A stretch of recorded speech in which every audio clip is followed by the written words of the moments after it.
Hey guys, welcome to the day 4 of the web course.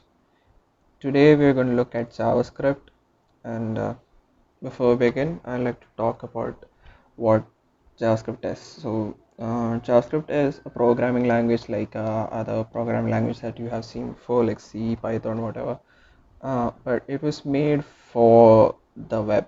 So it was made to run inside a browser. So and uh, and manipulate an HTML document. So you can be sure that inside a browser there will always be a JavaScript compiler, or which basically is this console. So if you want to take it, you can just right click and take inspect element, or if you're using Firefox, there's a shortcut Control Shift K, so you can use that.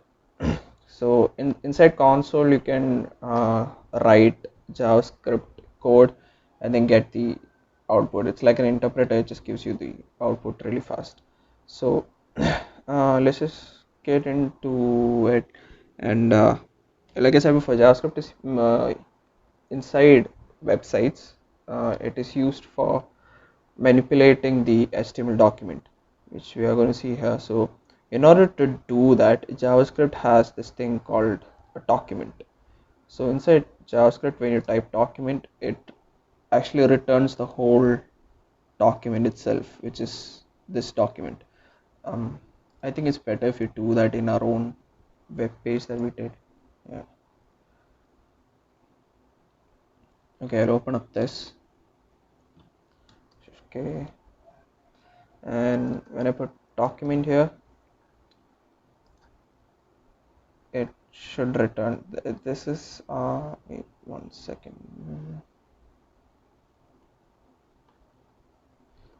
This is a bunch of information on our website, and if you really need to look at the website, I'll show you. That's the child nodes. See, this is basically this website, the web page that I created yesterday in the previous video. So yeah, so basically when you type uh, document, it returns what you call an object, which is like just a bunch of information on the web page that you're seeing here. So if you want to if you want to use JavaScript for manipulating this document, this is the most important thing you need to know. And so when you type in document, it refers to the whole HTML page rather than any particular element. So let's say I want to change my name using JavaScript. Just as an example, I want to change my name using JavaScript. In order to do that, I need to be able to select this tag from the whole web page. And if you saw the previous tutorial, you know that this my name is written inside the h1 tag over here, so we can get it from that. So I'm going to use a function called query selector, inside which you can use the same syntax as the CSS syntax, which we did yesterday, like this syntax. So for tag, if you're referring to tags or HTML elements, you have to put just the names of the elements. If you're using referring to classes, you need to take dot class name. If you're taking ID, you need to take hashtag the ID. So it's a similar thing here. So uh, I'm accessing the h1 tag, so I put just the h1 here.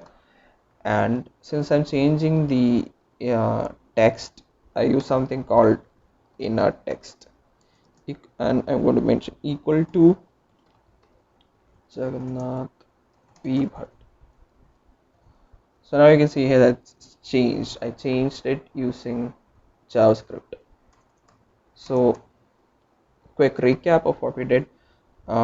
We first took document because you're going to change something within the document, and then we're going to take query selector because we need to select just that, because we're not making change to the whole document, we're only making change to this particular element. So we're going to select h1, and then since we're changing the text of the element, we are going to mention inner text, and we're going to say equal to, say, JB this time. Okay, so that's how that's basically how JavaScript for websites work. And so yeah, uh, just like this, we can manipulate JavaScript in various different ways, right? And I'm gonna just change it back to Jagannath for now. Okay, so there are many other things you can do with JavaScript. Just as an example, we did use some hashtags here, right? Okay, DP. Okay, you can also change the style of an element. So I'm going to do that with my picture here, which has hashtag DP. This is the image. So yeah, even if you, I forgot to mention that. If you want to see what this query selector would return, just uh, put that, and you can, if you hover over it, you can see the element. So now I'm going to change a style of the DP. Let's say I'm going to change the height. I just quickly refreshed the document. Yeah, so what I'm going to do here is I'm going to change the height of the image. So it's there's already an attribute here, it's called height, so I just have to mention dot height equal to, let's say I'm going to change it to 300. It's 240 right now. I'm going to change it to 300. So you can also change things like this. You can also change the source. Let me show you an example. For that, I'm going to take another picture of mine. Let's say, I'll use this one, or not. I'll use this. I'm going to mention DP1, and let's change the source. Let's see if that works. I'm not sure if it's going to work. Images slash dp1.jpj.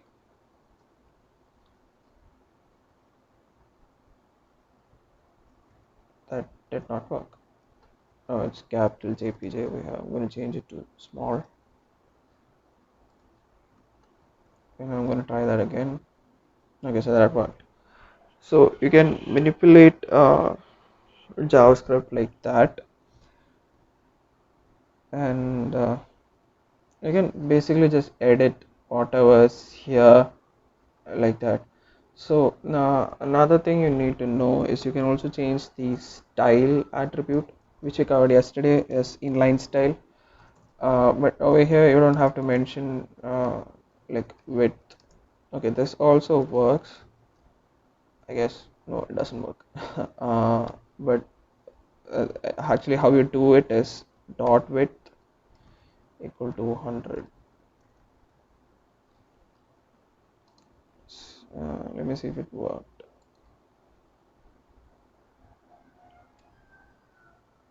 No, it didn't. Mm.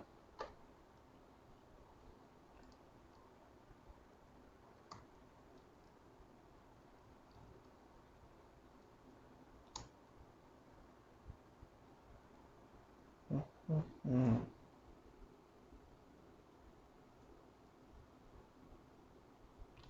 Let me try that on another one, like h1 dot style dot color equal to hashtag, say 212121. Yeah, that changed. So there are some styles you can change, some styles you cannot. Maybe it's because I didn't mention px here. Oh, okay, that was it. So you can also change the style that way, or you can use this syntax as well. To 40. Yeah. But I'm guessing height don't work because we put height attribute instead of. Let's just try that out as well. Okay, so that worked. So this is another way of, you can either put style like this by like this, or you can just do this instead.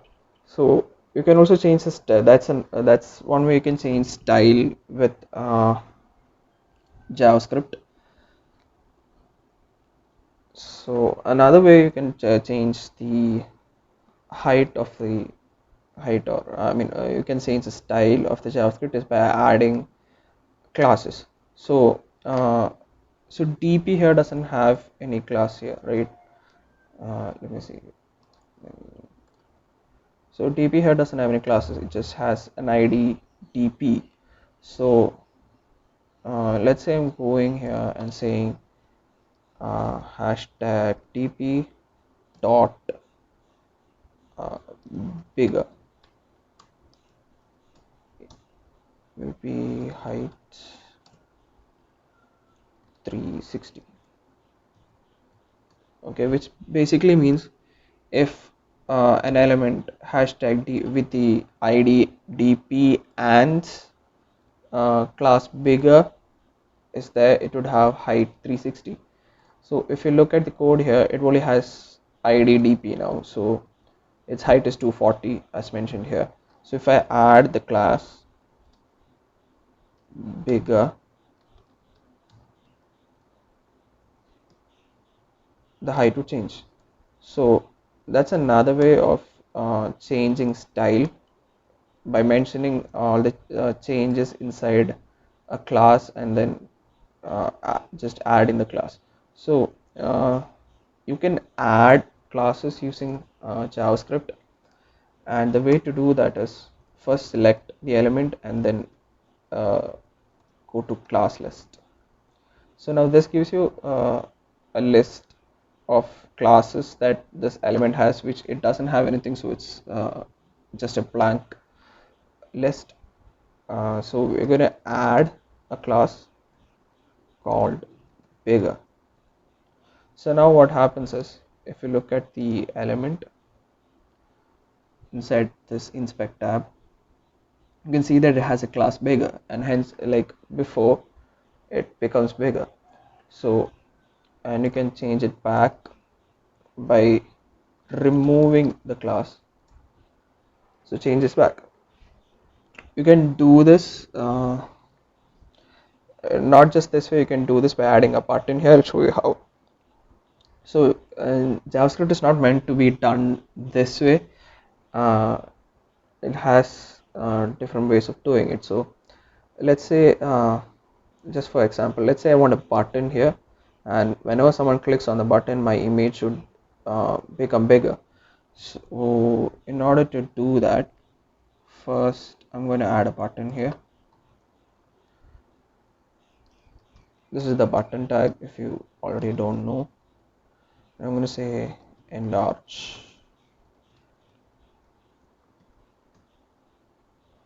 Came there.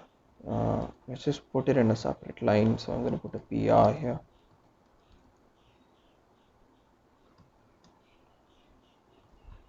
Just another.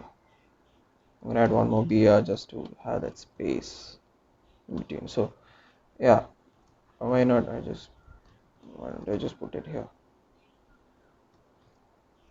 And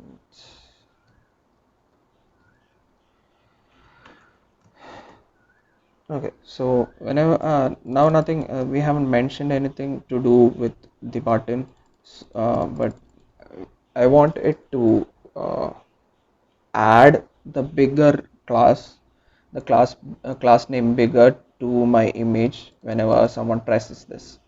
So what I can do here is, in button there's a thing called on click, which means that whatever I'm going to mention here, should be executed or should be performed when this button is clicked. So what should we do when the button is clicked? It should be the same thing as this, which is the code for adding this bigger class list to the image. So I'm going to paste that here, and hopefully that should work. So see, that's how JavaScript is used here. You can add different functionalities, like buttons, or you can just say you can put the same on click not on a button but also anything for that matter. So here I've added that same functionality to this h1 tag, and let's see if that works. So instead of the button, if I press here, it enlarges. So you can add that to basically any, you can add this syntax to basically any element, but we add it to a button because usually users don't know that when you press on the title it should enlarge, and that's, people usually expect a button to be there. So that's why we use the button instead of just a regular text. And just to show you, let's create another button that shrinks the image. So in order to do that, which we, as we saw earlier, we need to remove the class. So enlarge, shrink,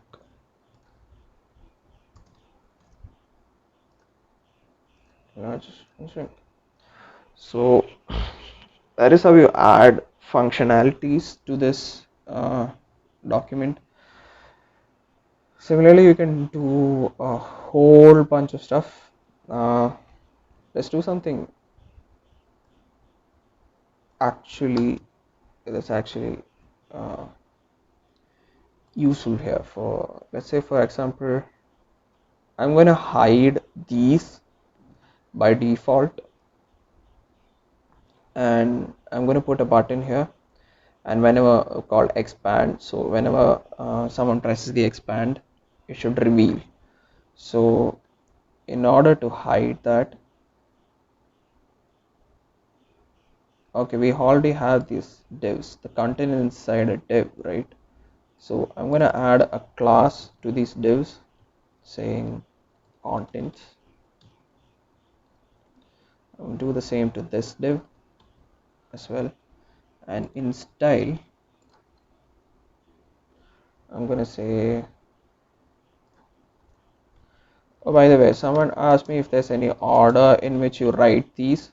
There's no particular order in which you write these, but I usually prefer to write it in alphabetical order because it makes it easier for, like, even for me when I'm checking it back, I can find, like, if I'm searching for the h2 element, I know it's going to be here because it's in alphabetic order. So A, B, H, it goes like, oh, this is not in alphabetic order.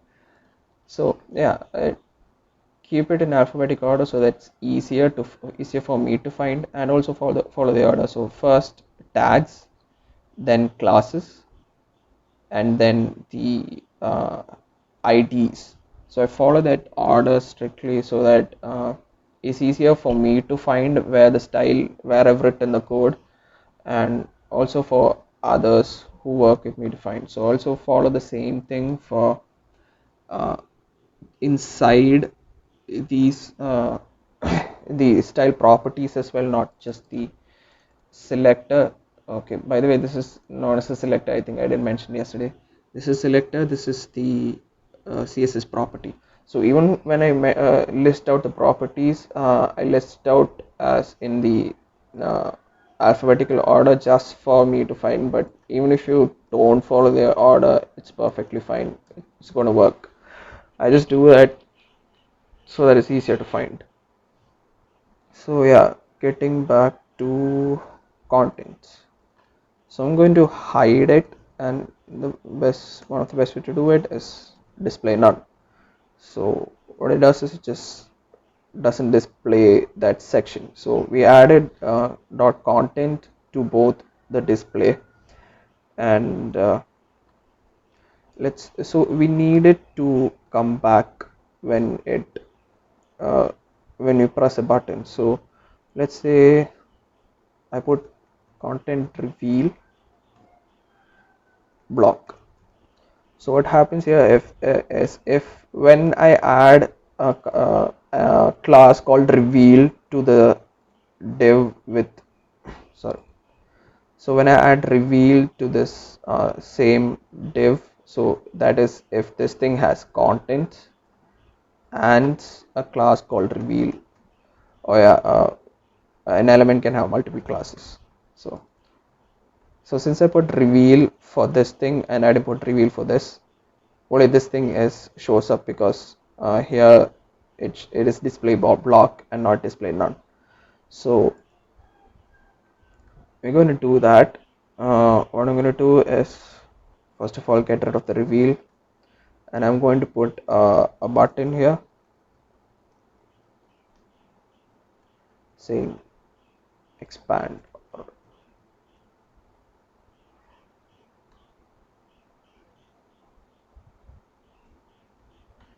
Okay, so but one thing to notice here is that the content is common for both. So if I say on click equals documents dot query selector as we saw before, so we need to add it to content. So dot contents dot class list dot add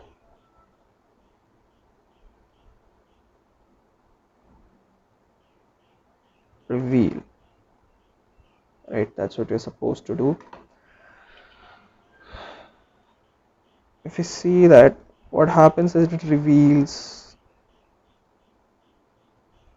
the first uh, the thing with query selector is even though there are two of the content here, there are two elements of content here, but it only reveal the first one because query selector, when it searches for elements with the selector, it only takes the first element, in which case it is just this. So this won't work because uh, first of all we didn't add the code. Okay, let's just copy and paste it here. So this won't expand this one because it still refers to the first content. That's what query selector does. So we need to differentiate between this and this. So we're going to create something unique. So ID is something unique. So we're going to use ID here, and let's say this is education content, and let me just copy this, and this is experience content. Okay, so now there's a way to differentiate between this content and this content. So here I'm going to mention that when I press this expand, which is under the education, which is this button, I want to expand the div with ID education content. So I'm going to put hashtag education content, and when I press this button, this expand, which is under the professional experience, this one, I want to expand this one, which is the div with the ID experience content. So hashtag experience content. So let's see how that works. It works fine. So make sure you have, like, if you're targeting a certain element, make sure that you have an ID or something unique like that. For, like, if you are using class, if the class is unique to it, like if it is content 1 and content 2 over here, then you can use that. But we cannot do that because we need it to be the same for the style. So hashtag is pretty much the standard way of doing it to select a particular element, because IDs are supposed to be unique. So that is one that is how you do this. this is similar to Wikipedia, right? That's the same thing in Wikipedia. And if you go to page 2, it's all this, page 1. So yeah, that's pretty much it. That's basically the main thing in JavaScript you need to know for, at least for front-end developers or web designers. And there are a bunch of other things. Let's just quickly cover some of them. So variables. Oh, before I do that, what we did here is called, just like inline style that I mentioned here, which is mentioned earlier, which is basically instead of using the style sheet, you can mention style, height 240px, right? This is inline style. Let's see if it doesn't change. Okay, it's the same. Uh, this is called inline style. Similarly, this is called inline script. So similar to that, similar to the internal style tag that I showed yesterday, there's also the internal script tag, and it is best to put that tag at the bottom just before the ending of the body. That's why you put script, the inline script, I mean not the internal script. So here we can make something known as functions. Let's say we're going to make functions called expands, and we're going to add the expands, the just the code for the expand thing over here.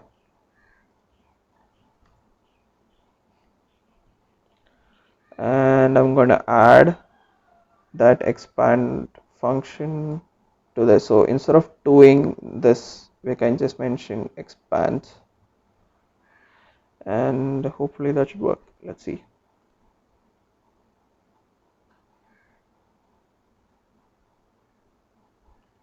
It's professional experience, and that worked.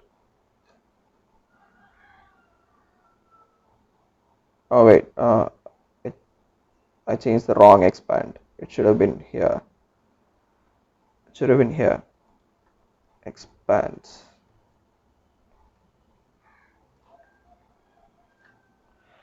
So so now this works only on this one. This one is still different. Okay, let's change both to expand here.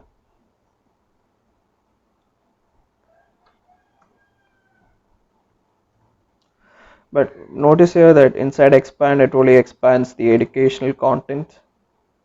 So when we're using the function here or over here, it expands the same thing. So we need to change this according to which expand we're using. So we can send what is known as an argument. So over here I'm going to send, since we're changing education content, I'm going to put the argument as education content. This is known as an argument. When you put something inside the brackets, it's called an argument. You can add 2 or 3 arguments, anything like that, but we only need one argument here. So since we are passing an argument, we need to name that argument. So I'm going to put id name as the argument. So when this is called and this argument is there, id name gets the value experience content. So I'm going to use hashtag plus id name. So that should work. So what, just to show you, I know this is going to be a bit hard. So I'm going to tell you again what I just did. So let's just focus on this button here. So this button on click calls the expand function, which we defined here. This is the expand function. So when this button is clicked, what happens is it executes the code over here, right? So code over here is okay. Another thing is it passes a thing called an argument, which is what is inside this curly bracket. This is called an argument. It passes this argument. So you can see here that expands education content, and here we have expand id name. So what basically happens is wherever I mention id name, it gets replaced with this. Similarly here, wherever I mention id name, it gets replaced with experience content. That's what happens. So I use id name over here, so it gets replaced here. So here what I'm doing is I'm adding the two strings. Okay, I'll show you just an example of that. So let's say I have two strings, that is one A and then I have B, and if I want to join them, I just have to put A plus B and I get AB, right? So that's basically what I'm doing here. To get hashtag education content, I just put hashtag plus education. Okay, so what happened here, id name got, when I press the education button, the button under education, what happened is id name got assigned this value, education button. So wherever I mention id name, I get education button. And what I did was I put hashtag plus id name. So what happens is I get hashtag education button. So that's what happened over here. So this when I press the education button, this is equivalent of what happens here is id name gets replaced with education content, and it becomes like this when the education content is pressed. So that's what happened here. So when I press education content, it becomes hashtag education content here. When I press experience content, it becomes hashtag experience content over here. So let's just see that again. So when I press here, what happens is education content gets revealed, and then when I press here, it becomes experience content. So that is another way of invoking JavaScript by putting script over here. And just like style sheet, we can also put it inside a different file, which is external script. So I'm going to just mention script.js over here, and let's move this over here.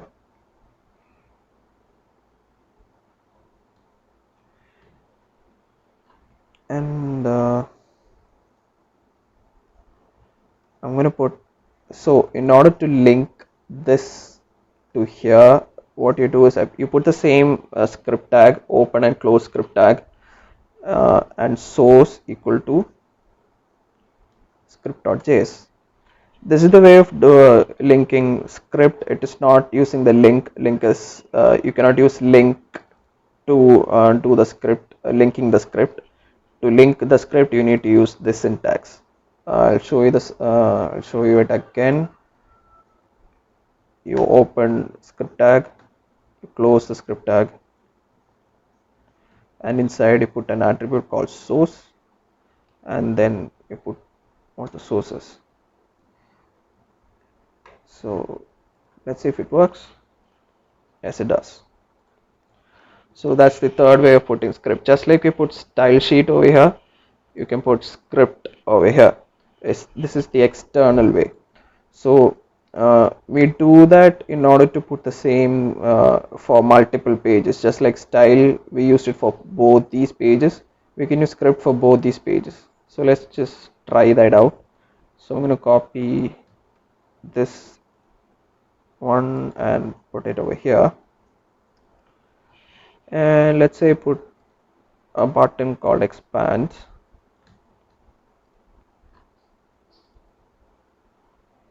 to projects here. So experience content, I'm going to change it to project content, but it should not work. I'll tell you why.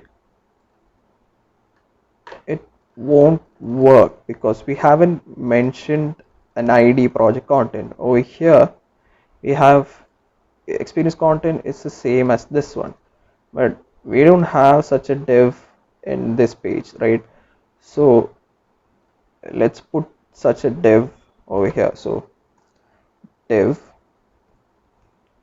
id equal to project content, and let's close the tag.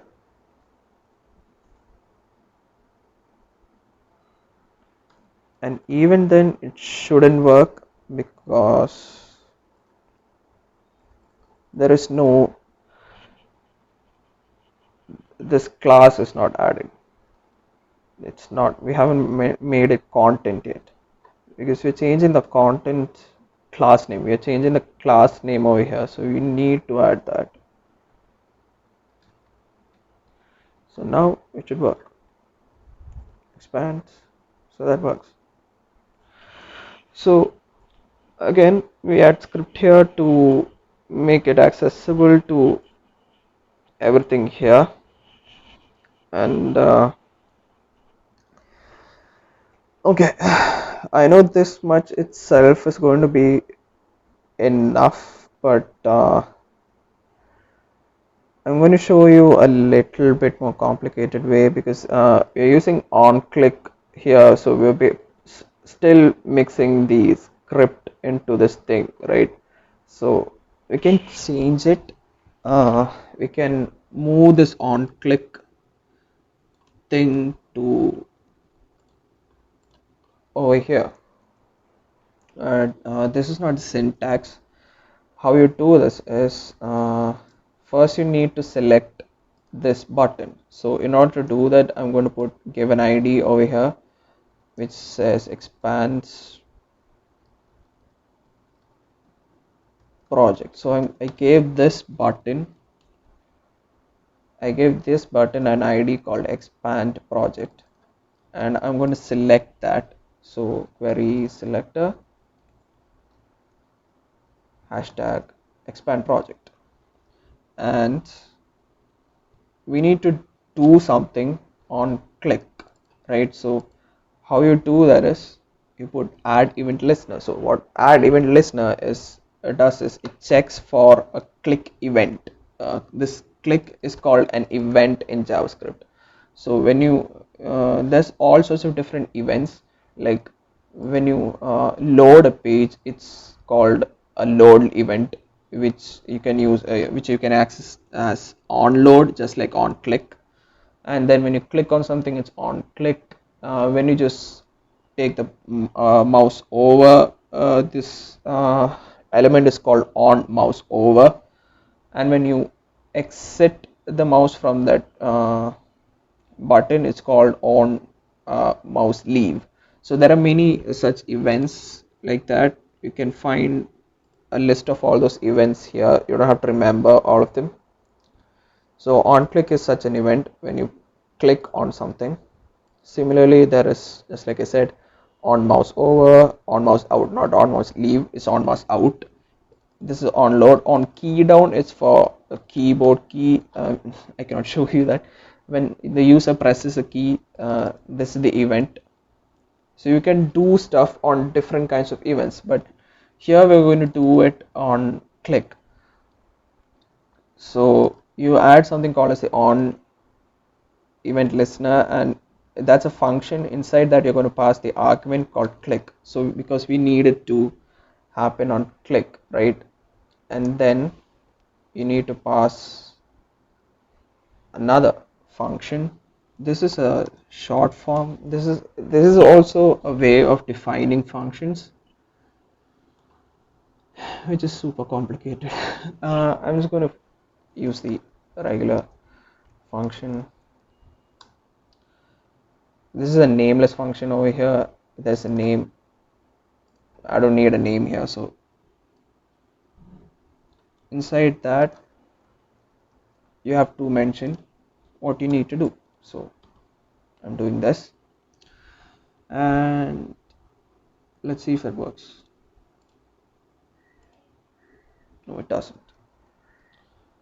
Query selector. Okay, so if there is any error, it will show up in console. Let me see. No, query selector is null.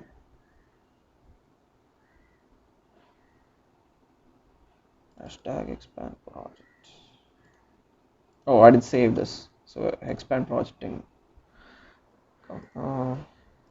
So that now it works. So that is another way of doing this. So I don't have to insert the script here. Sometimes the on click, when you put on click here, you need to put some JavaScript code here. So it might be really long, and it will make the document look messy.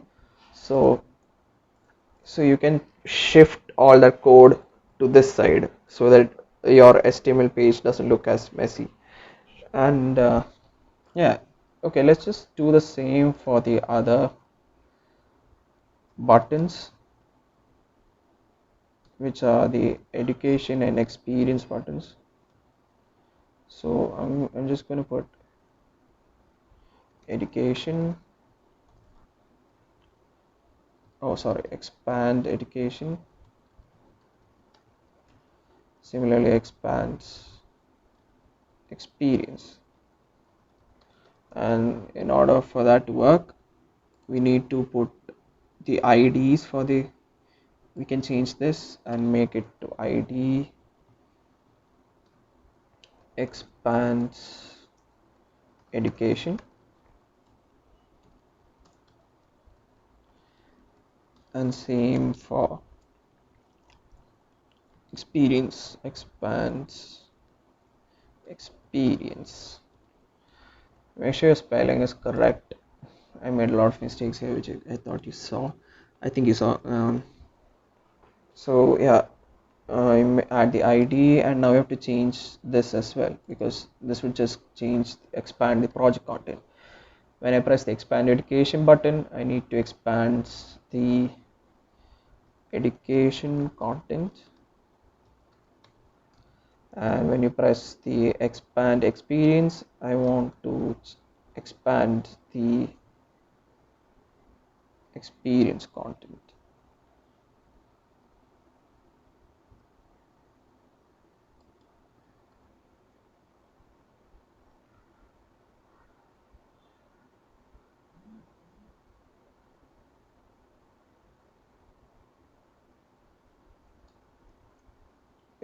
Experience contents.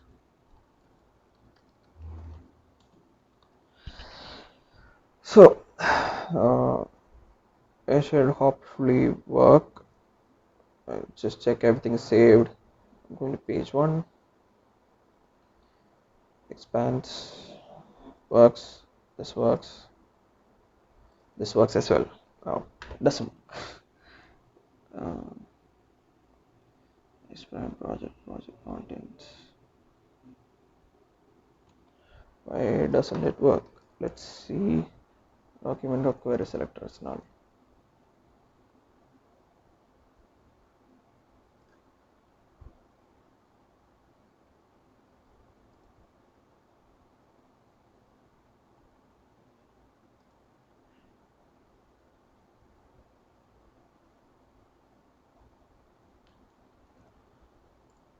It should work.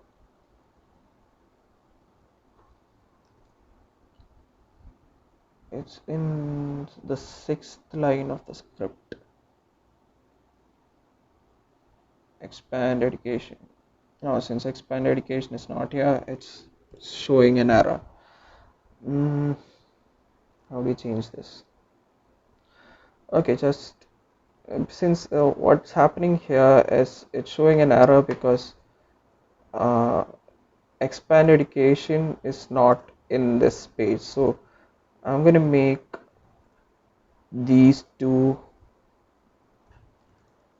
specific to this page. So I'm just going to add the script here.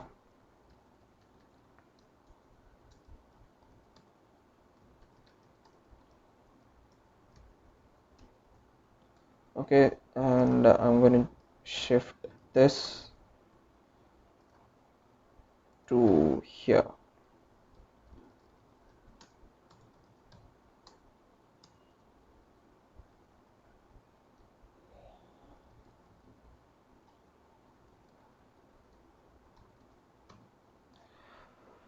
So hopefully it shouldn't show any more errors here. No errors, and it works. No errors here, so this should work as well. So we learned different types of script, how we add different scripts, how we add different stuff in JavaScript. Let's just look at some other things like variables.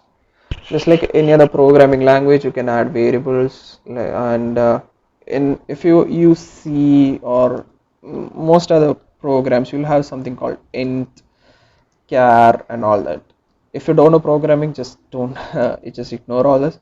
There might be int for integer variables, and there are character for character variables and all that. But in JavaScript, there is no type. All variables are the same.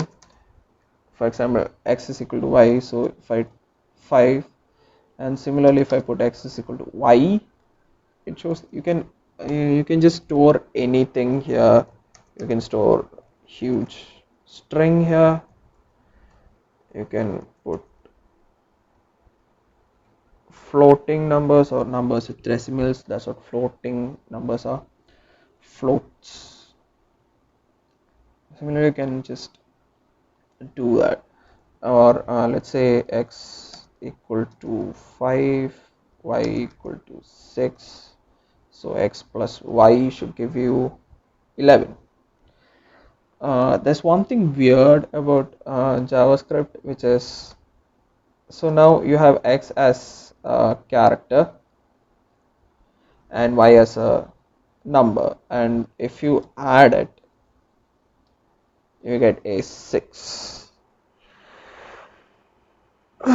which is kind of weird. So you can basically what's happening is you can do anything you want in JavaScript like that. There's the rules in JavaScript is super flexible. So yeah, that is basically what variables are. And you know about the operators, right? Plus, minus. I'm not going to get into that. Data types, functions we looked into. Now objects. Should I get into objects right now? Like, all this is complicated. There's loops. So, I mean, if you don't know programming, just skip these. But if you do know the basics of programming, it would be best. If you know programming, you probably know what this is: switch, a loop, for loop, while loop, break, and all that. So I'm not going to get into that because it's just going to make this tutorial way bigger than it should be. Other than variables, there are these stuff as well. So let is also basically a variable, but it's about scope. I'm not going to get into scope right now. Let also is basically the same as this. Oh, there's already a variable x, so let's say this is the same as a variable. There's not much of a difference, but const is different. So let's say we define, let's just clear this up for now. Okay, so I'm going to define a const b equals 10. So now the value of b is 10, but since it's a const variable, I cannot change the value. It shows an error. Whereas if I change, as we saw before, we put let a equal to 5, it's already declared. Here, if I change the value, it changes, it's fine. But const, you cannot change the value, right? We cannot change it to be equal to 12, 11, whatever. You cannot change it. That's what const is for. Let's have a quick look into objects. So uh, this is all going to be super complicated. Anyway, so object is it's used to it's used to depict real world objects like this. So let's say we create an object car. It's basically the same format, but the value is different. So the car would have a name. In this case, it's Fiat, and let's say it has weight, which is 500. So this is what an object is. It has different kinds of data, and the data has a particular name or some identity. So for example, this is a data, Fiat is a data, and it would have an identity called name because Fiat is a name. Similarly, car has a data 500, and it's called weight. So that's basically what it is. So if you take car, you get an object. This, if you want to access a particular data, what you can do is car dot name. So you get Fiat. Similarly, when you put car dot weight, you get 500. So that's what an object is. Uh, right now, you don't have a particular use from what we've learned so far. You don't have a particular use for object. We'll look into that only once we have like super complicated websites, but our website here is just a simple one. So all this is just like more complicated stuff in JavaScript, which we can't really get into right now. So let's just leave it here. But whatever you'll be needing for basic web designing, I've already taught you. So just like I told you for CSS, there are advanced stuff in CSS that haven't covered in the previous tutorial. Similarly, there are advanced stuff in JavaScript. So if you want to check it out, you check it out. I mean, you definitely must check it out. But first of all, just make sure you're comfortable with whatever you learned so far. Same goes for style and script. Um, how I was able to do all this without having to look at W3 schools all the time is because at first I did look at W3 schools all the time, and I made so many different websites, just like stupid websites like this. I mean, it's not stupid, but it doesn't really provide any value to anyone except you. So I made all sorts of websites. Like I made websites for my favorite bands, I made fan pages for my favorite game, all sorts of stuff like that. So I made like hundreds of websites just to practice all this. And it was a practice that I'm able to remember all this syntax. So if you don't remember all the syntax right now, it's fine. You can always refer to w3schools.com, or you can also refer to my video. I mean, that's one of the reasons why I'm recording this video and putting it in YouTube, so you can refer it whenever you want. So so my advice is, in order to get better at doing all this, keep practicing, keep checking my web video or all this. It's fine, you can check it as much as you want. Keep checking whenever you forget, come back to this website or come back to the video. Just keep on doing that until it comes naturally to you. Like right now, all this comes naturally to me. It just doesn't, I don't take time to do that. So yeah, that's my advice to you. Keep on practicing. Like that's how I got good at all this. I've done like many websites that I just make them and then I just delete them. Okay, it is created and it's dead in my laptop. It just goes there. So I created many websites like that. That's why I'm able to remember this. So I hope you guys do that same as well. And let's just do everyone just do this same thing, or you can have fun and do different functionalities, like like I did before, enlarging this, or you can change the color, like when you press expand you can change the color. Or let's make it interesting. I'm asking, let's see if any of you watching this can make a button called dark mode. Like say there's a button over here or anywhere. When I press a button, this whole thing becomes dark. Okay, let's see if anyone can do that. That's going to be an assignment. Okay, I'm going to give you an assignment. Put a button here that says dark mode, and when I press the button, the whole thing should be dark mode. Okay, so that's it for today. uh, See you guys tomorrow in with the next video.